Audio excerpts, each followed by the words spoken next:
somebody you need to pick up or whatnot, get there. I work at the RV store, and we have about 3 trucks that are like 4 hauling fifth wheels. And then we got about half a dozen motorhomes. We got propane fill station there. We got about, at any one time, I would say anywhere from, I don't know, to a dozen or 2 dozen generators. And these are like really quiet generators, like residential ones.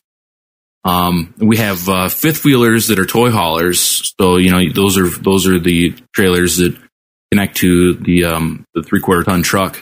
You haul behind it like that, which tow excellently, by the way. So what do you do with these resources then?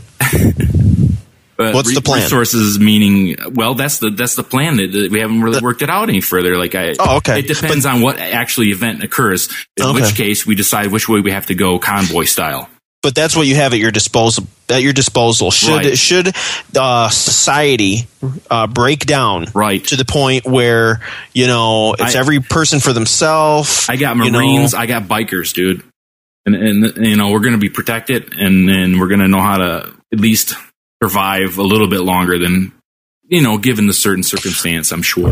Okay, well, I just want to add to the plan. I don't know where this would go in relation to other things, but you got to come get me. I was just going to say, maybe we need to get a network like that.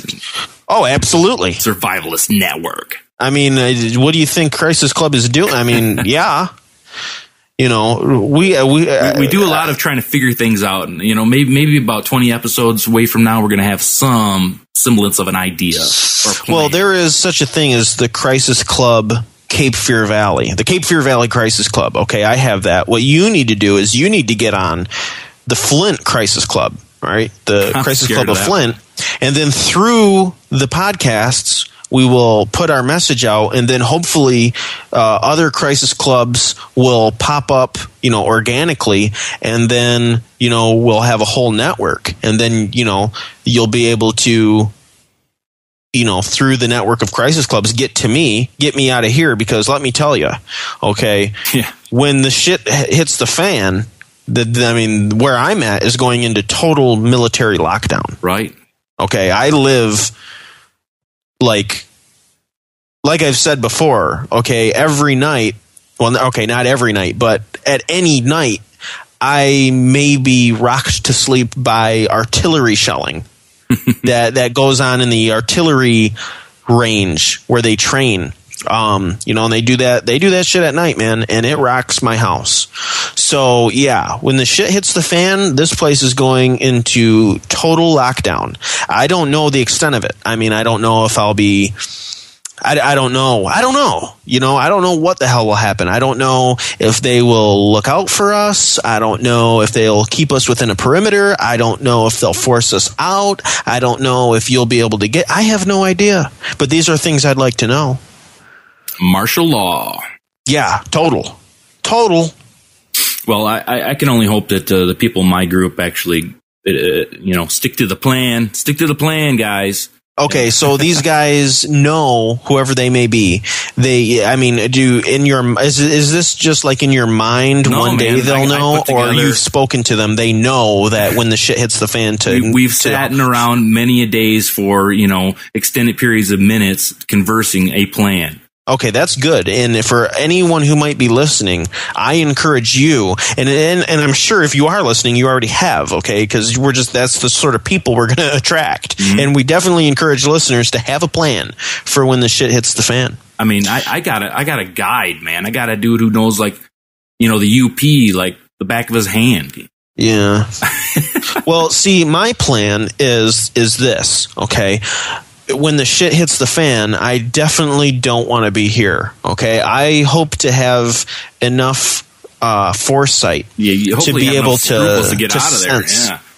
Yeah, I hope to be able to sense that something big is about to happen, and then make it to Michigan in time for it to happen. Because in Michigan, I don't know.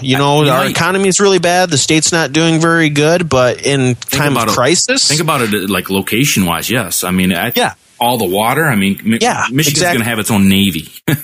Right. When a time of crisis happens to where, I mean, the economy, that's just a big mental construct anyway. I mean, it's just like the guy who was who was featured in the Jacques, what was his name? Jacques something other from the Venus Project, right? Oh, yeah. As it turns out, the guy's like 90-something years old, and he talks about being there witnessing the Great Depression. And he wasn't a very good student.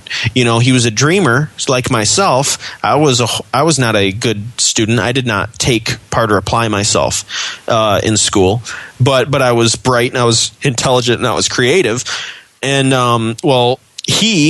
you know, it dawned on him living through the Great Depression, where he's seen that, you know, people were starving, people were going without, and yet he, you know, like a bright young child would, seen that all the factories were there, all the resources were there that were there before, yet they weren't producing. Why? It just didn't make sense to him. Right. This imaginary form of money. Yeah. So, you know, like, you know, take Michigan, for example. I mean, as soon as, you know, we get to a point, if we get to a point where our civilization begins to erode and collapse, and all those, you know, fictional mental constructs just totally fall apart, you know, Michigan, which, you know, yeah, it has been in dire economic, you know, troubles, but once all that dissolves, you know, you're going to have a state that, I mean, at least I'm familiar with it, number one, and it's going to have, you know, some very valuable resources, and that's where I want to be.